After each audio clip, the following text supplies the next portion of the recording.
Welcome to Faith Channel, nurturing, learning, and hearing. Pilgrims had a dream, lied in Holland after being in England and experiencing so much religious persecution. We are walking on the stepping stones, the foundation of the covenant that the Pilgrims made.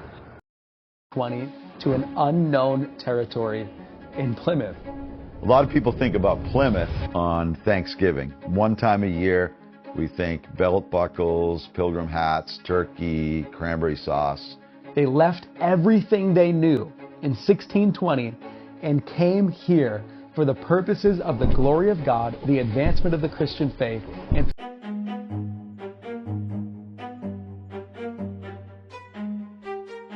So there's a small group of them, about 40 or so on the ship, that are members of the Separatists, or what we refer to as Separatists. They're part of the Reformed Church. They're the folks who had been persecuted against over in England, and so that's why they had been living in Holland for the previous 12 years. There is that small group of them, about 40 or so, who are coming for the additional bonus that they get to continue practicing their faith. And they had 2 months of delays leaving England. They're trying to bring a second ship with them, Speedwell. Speedwell unfortunately leaked well and had to be left behind back in England.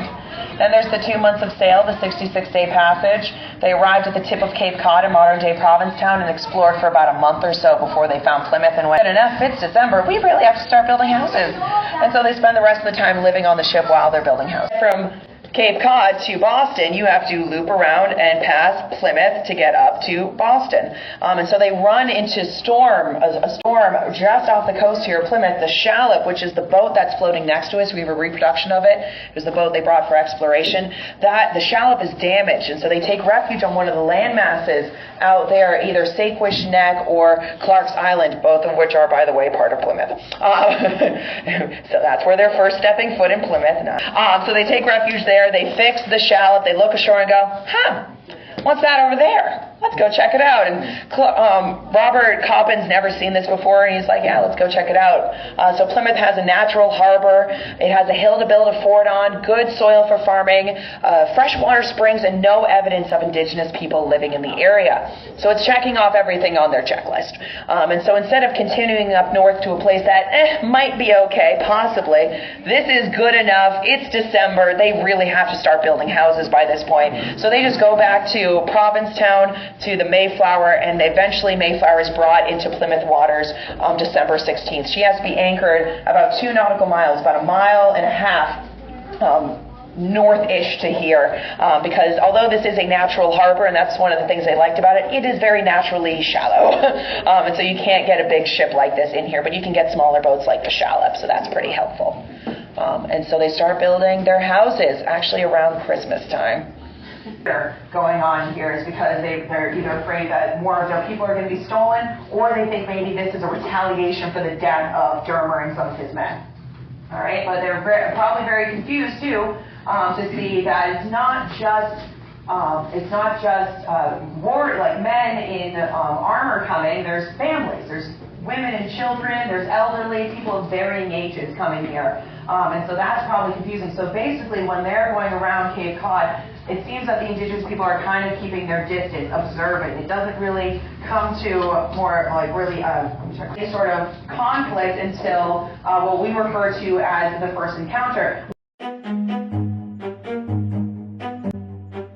The first encounter is when, as the pilgrims or the passengers on Mayflower exploring the elbow of the Cape, they are exploring. They get to what's now known as Eastham. And that's where the Nauset community was living. And again, not a fan of the English. So they see these Englishmen trying to camp out on the shore, and they basically send a fleet of arrows towards them, but not a single arrow hits any of the Englishmen. It is very much a get off my lawn. We don't want to deal with you, but we're not going to harm you either. Yet, anyways. The passengers see that the indigenous community can teach them a lot. These people have been living on these lands for at least 15,000 years, possibly longer. Some sources are saying even longer now. So that's mostly going to be used for observation. So you have the first mate, it looks like a mate going up on there. with the precursor to the sextant, which is called the quadrant. The quadrant, you're just going to be looking at the sun, the moon, stars, anything that's bright and that's in the sky that you can actually use for navigational purposes. So, yeah, those celestial objects you're going to use basically as waypoints, little markers, so that you say, okay, if this constellation is in this part of the sky and it's autumn right now, then I know we're heading in this direction.